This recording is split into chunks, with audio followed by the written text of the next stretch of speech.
नमस्कार मित्रों। तो मित्रों, आपने एक शब्द सुना होगा पर्यावरण। जब हम कभी पर्यावरण का नाम सुनते हैं तो हमारे दिमाग में दो या तीन बातें ही आती हैं। एक, पेड़ पौधे, दूसरा वन्य जीव। और जब हम बोलते हैं पर्यावरण का संरक्षण कैसे होगा, एक ही बात आती है, पेड़ लगाइए। पेड़ पौधे लगाइए, आप कार्बन डाइऑक्साइड को कम करिए। एक सीमित जानकारी हम पर्यावरण के बारे में रखते हैं, जबकि पर्यावरण एक विषय है, पूरा विस्तृत विषय है जिसके बारे में बहुत कुछ फैक्ट्स हैं और हम शायद उससे ज़्यादा जानते नहीं हैं। हम एक विषय के तौर पर जानते भी हैं पर्यावरण को, कई परीक्षाओं में आता है, यूपीएससी के लिए महत्वपूर्ण विषय भी है, लेकिन हमारी जानकारी ही सीमित है।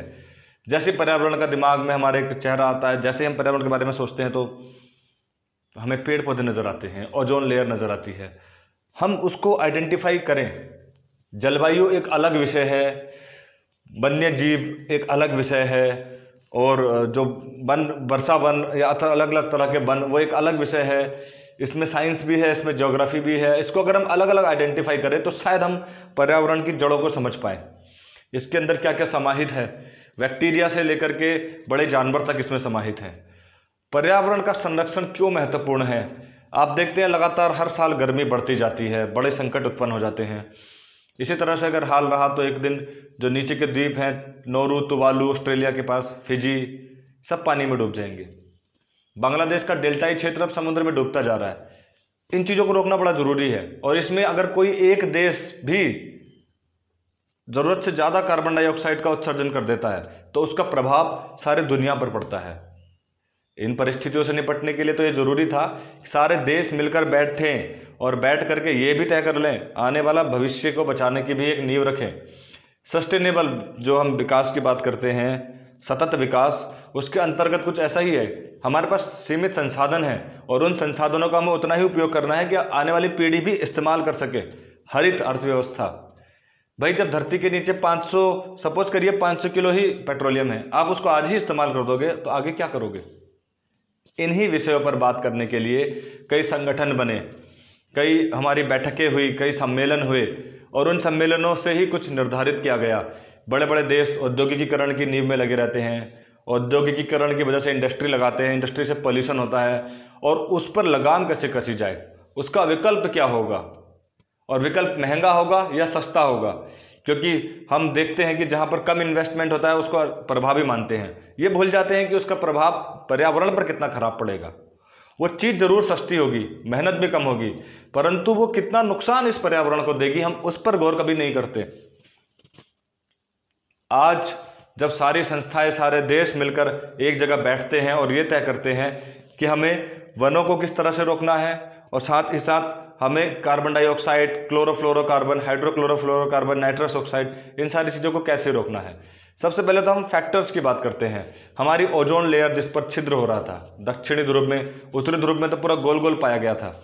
हमने कुछ सम्मेलन करके एक लक्ष्य निर्धारित करे कि अब हम क्लोरोफ्लोरोकार्बन का इतना कम उत्सर्जन करेंगे, हम कार्बन डाइऑक्साइड का इतना कम उत्सर्जन करेंगे, जिसके बाद परिणाम ये हुआ कि कुछ हद तक वो छेद हमारे ढकने में कामयाबी हुई। सोचिए अगर हम ये सम्मेलन ना करते तो क्या होता? आज तापमान 40 था, 50 डिग्री सेल्सियस हो जाता। आप घर में सुरक्षित नहीं रह पाते। मनुष्य सब जानता है, फिर भी वह अति करता है, क्योंकि वह प्रत्येक व्यक्ति अपने निजी स्वार्थ में डूबा रहता है। चलिए, कोई 1948 में यूएनओ की स्थापना के बाद जो पहला संगठन बना अंतर्राष्ट्रीय स्तर पर, वो था IUCN, international union for conservation of nature. तो मित्रों, पहली बात मैं आपको ये बता दूं कि आप ये बात जान लीजिए, अभी ओजोन लेयर, कार्बन डाइऑक्साइड के उत्पादन पर कमी, इस मुद्दे पर कोई बात नहीं हो रही है। जब प्राथमिक तौर पर बात हुई थी कि वन्य जीवों के संरक्षण के लिए, जो वन्य जीव थे कुछ विलुप्त होते जा रहे थे, उनका एक सिस्टम होता था। उनकी एक वन्य जीव के विलुप्त होने से देखिए, एक पेड़ था, एक पेड़ पर सोचिए आप कोई जानवर उसका फल खा करके आश्रित रहता था। एक जानवर था अफ्रीका में, किसी पेड़ के वो खाता था, दाने निकलते थे। जब वो पेड़ ही खत्म हो गया अत्यधिक तापमान के कारण, तो वो जानवर को भोजन नहीं मिला, वो जानवर खत्म हो गया। फिर उस जानवर का जो भोजन खाता था, तीसरा जानवर खत्म हो गया। इस तरह से एक श्रृंखला टूट जाती है जब हम पर्यावरण के साथ कुछ भी छेड़खानी करते हैं। इसका व्यापक असर होता है। अब वो ऐसा असर होता है जो हमें दिखता नहीं है, क्योंकि हमारी दुनिया से दूर वो घटनाएं चल रही होती हैं। उसी को बचाने के लिए सर्वप्रथम ये प्रयास किए गए कि वन्य जीवों को किस तरह से बचाया जाए और पेड़ पौधों को संख्या को किस तरह से बढ़ाया जाए। मैं आपके कन्फ्यूजन को दूर करूं कि अभी जो शुरुआती सम्मेलन होंगे उनमें ओजोन लेयर और कार्बन डाइऑक्साइड की कोई बात नहीं होगी। 1948 में जो पहला संगठन बना था, इसका मुख्यालय है ग्लांड में। देखिए आप, ग्लांड स्विट्जरलैंड में है, स्विट्जरलैंड में है ग्लांड। IUCN का मुख्यालय अक्टूबर 1948 में इसकी स्थापना हुई। ये एक्चुअल में क्या करता है, वन्य जीवों के संरक्षण से ही संबंधित है। ये हमें डाटा देता है, कौन सा जानवर अभी कितना विलुप्ति की कगार पर है, कौन से दुर्लभ हो चुके हैं, जैसे डायनासोर, डोड। और साथ ही साथ ये प्रकाशित करता है red data book. Red data book में हमें ये जानकारी प्रदान करता है कि कौन सा जानवर कितना संकटपन है। रेड डाटा बुक में 9 प्रकार के जानवरों का, देखिए क्योंकि अभी आरंभिक दौर है, सिर्फ वन्य जीवों की बात हो रही है, उनके संरक्षण की बात हो रही है, तो इसने 9 कैटेगरी में डिवाइड किया। IUCN द्वारा ही रेड डाटा बुक लॉन्च किया जाता है। उसमें अति संकटापन, दुर्लभ जैसे डायनासोर, डोडो, उनका डिस्कस किया जाता है। अब ये आप, जबकि ये यूएनओ का भाग नहीं है, मैं बता दूं, ये महासभा द्वारा पर्यवेक्षक के तौर पर चुना गया है। पर्यवेक्षक के तौर पर आप समझ पा रहे हैं, ये मात्र पर्यवेक्षक के तौर पर चुना गया है, जो यूएनओ का भाग नहीं है। ये आपको सिर्फ डाटा इकट्ठा करके देगा। अगर ये यूएनओ का भाग नहीं है तो पहला यूएनओ से संबंधित कौन सा संगठन बनाया गया? 1972 स्टॉकहोम सम्मेलन। 1972 में स्टॉकहोम सम्मेलन हुआ, जो विश्व का पहला अंतर्राष्ट्रीय वैश्विक शिखर सम्मेलन था जो पर्यावरण से संबंधित था। 1972, आप ध्यान से सुन रहे हैं, 1972 में पहला वैश्विक शिखर सम्मेलन बना। देखिए ये 5 जून से 16 जून तक चला, तभी से हम 5 जून को अंतर्राष्ट्रीय पर्यावरण दिवस मनाते हैं। 5 जून को, आप समझ रहे हैं। इसी में पहला एक संगठन बनाया गया यूनैप के नाम से, जो United Nations of environment programme, ये पहला संगठन है यूनैप। यूनैप की स्थापना 1972 में हुई, ध्यान से सुनिए आप, 1972 में हुई। अब ये, इसका उद्देश्य क्या था इस शिखर सम्मेलन का? इस शिखर सम्मेलन का उद्देश्य था जो वन्य जीव हैं और जो पेड़ पौधे हैं, उनका संरक्षण किस तरह से किया जाए।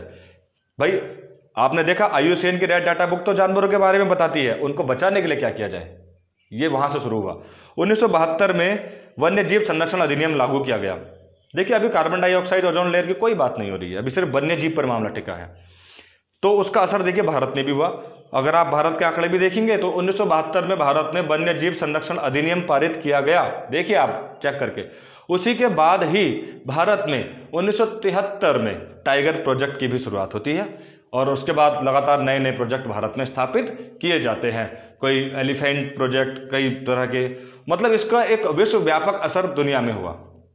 तब उसके बाद 1972 के बाद सारी दुनिया जागी, और उसके बाद तमाम जानवरों को बचाने की एक कवायद आरंभ हो गई। देखिए 1972 के बाद 1974 में साइट्स की स्थापना हुई। साइट्स की फुल फॉर्म है conservation on international trade of endangered species.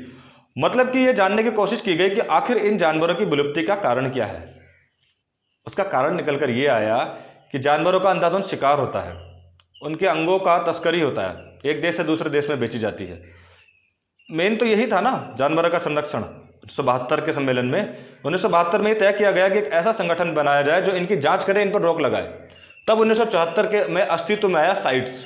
ये जानवरों की तस्करी से संबंधित है, जो जानवरों की तस्करी हो रही है उसको रोकने में सहायक है। आप तभी तो जानवरों के संरक्षण को रोकेंगे ना। फिलहाल वन्य जीवों के संरक्षण से संबंधित ये सारी प्रक्रियाएं ऑन प्रोसेस है। अब बात आएगी ओजोन लेयर की।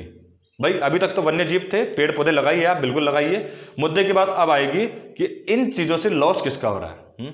आप अंधाधुंध इंडस्ट्रियलाइजेशन कर रहे हैं, वास्तविकता तो आप जान नहीं रहे। आप जानवरों को तो बचा लेंगे, लेकिन जो ग्लेशियर पिघल रहे हैं उनको कैसे रोकेंगे?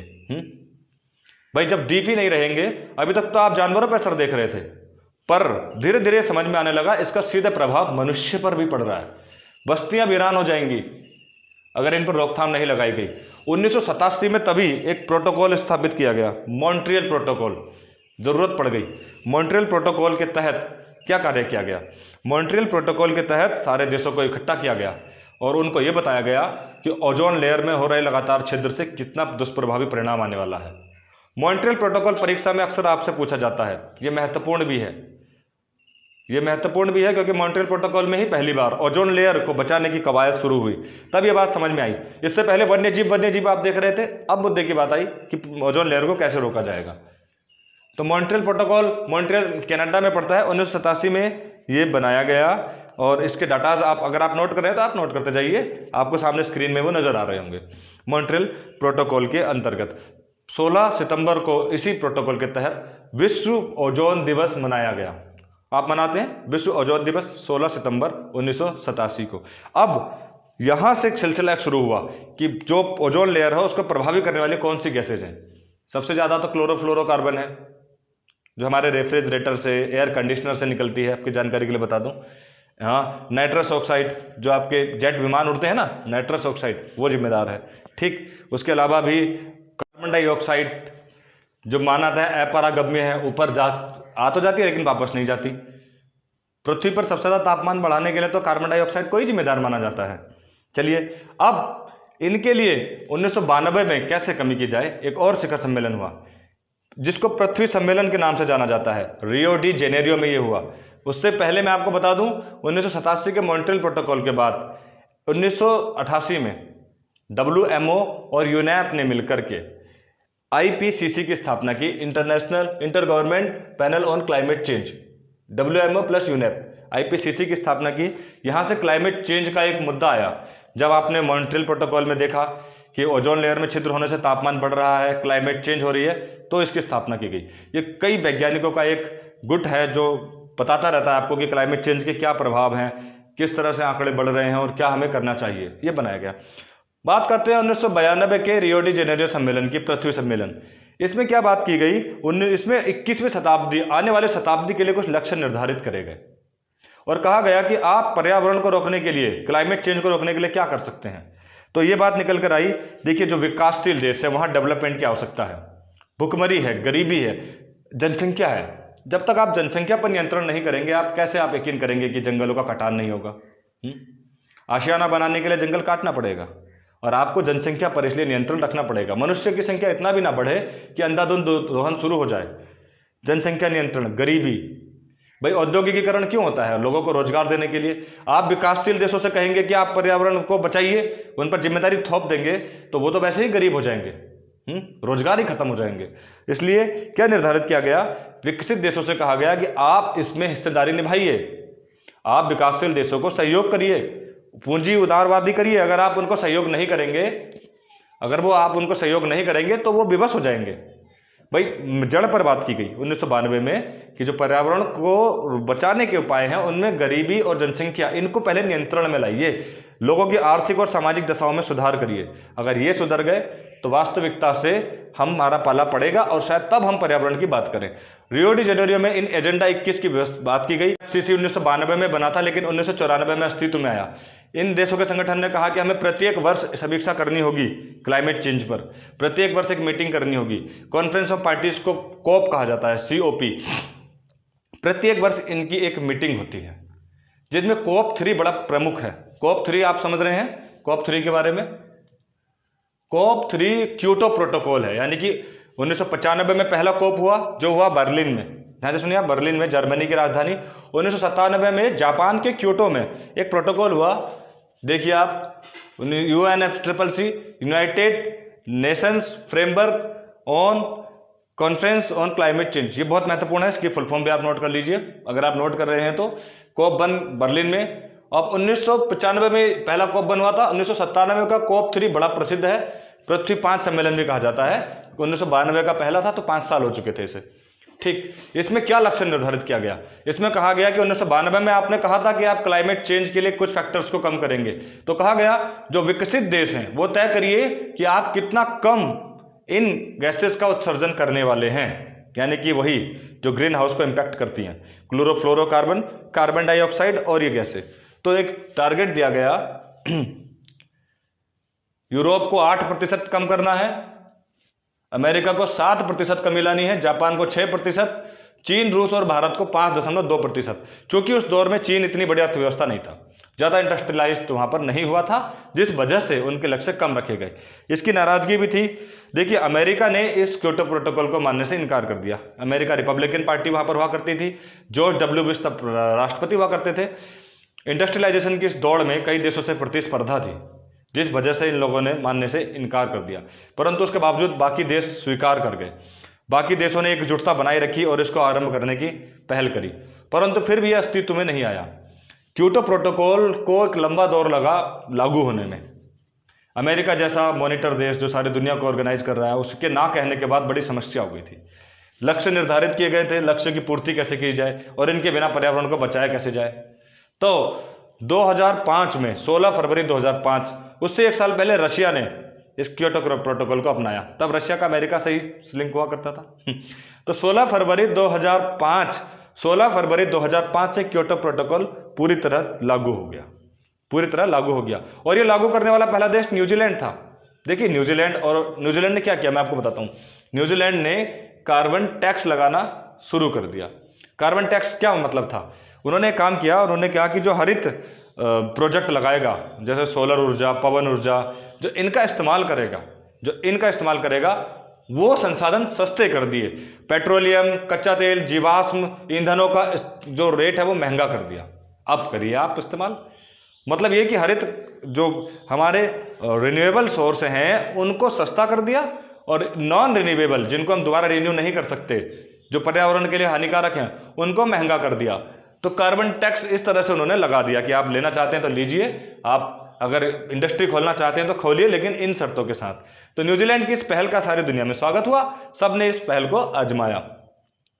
देखिए क्योटो प्रोटोकॉल के बाद 2002 में भी एक प्रोटोकॉल हुआ था, मैं आपको बता दूं, और वो प्रोटोकॉल जो था वो प्रोटोकॉल 2002 में हुआ, जो बाली में हुआ है, इंडोनेशिया के नुसा दुआ में। वहाँ पर भी यही बात करी गई कि जैव विविधता का एक लक्ष्य रखा गया कि 2015 तक हमें जैव विविधता के बारे में सोचना है, जैव विविधता के संरक्षण को रोकने के लिए। वहीं 2007 में एक और सम्मेलन हुआ जोहानिसबर्ग में। जोहानिसबर्ग के उस सम्मेलन में बात करी गई कि हम क्योटो प्रोटोकॉल का पीरियड 2012 तक था, 2012 तक खत्म होने वाला है, अगले प्रोटोकॉल की स्थापना करी जाए। जोहानिसबर्ग में आप नोट करते जाइए, इतने महत्वपूर्ण नहीं है, फिर भी 2012 जो 7 का जोहानिसबर्ग में हुआ। 2012 का प्रोटोकॉल 20 साल की पूरी अवधि होने पर रियो डी जेनेरियो इस शिखर सम्मेलन की, ये हुआ दोबारा से रियो डी जेनेरियो में 2012 में। ठीक, वो भी महत्वपूर्ण है लेकिन उतना नहीं। सबसे महत्वपूर्ण है 2015 का पेरिस प्रोटोकॉल, पेरिस शिखर सम्मेलन। परीक्षा में सबसे ज्यादा उससे ही पूछा जाता है, पेरिस से। देखिए अब चाइना एक बहुत बड़ी शक्ति हो गया है, चाइना को आप 5.2% का आंकड़ा नहीं देंगे। चाइना इस समय दुनिया का सबसे ज्यादा जीवाश्म ईंधन का उपयोग कर रहा है, सबसे ज्यादा उत्सर्जन, सबसे ज्यादा हानिकारक गैसों का इस्तेमाल वहीं पर हो रहा है। देखिए अब हम बात करते हैं कार्बन ट्रेडिंग। अच्छा, कार्बन ट्रेडिंग में आपको बताना भूल गया, इसमें क्या होता है, कार्बन क्रेडिट मिलता है।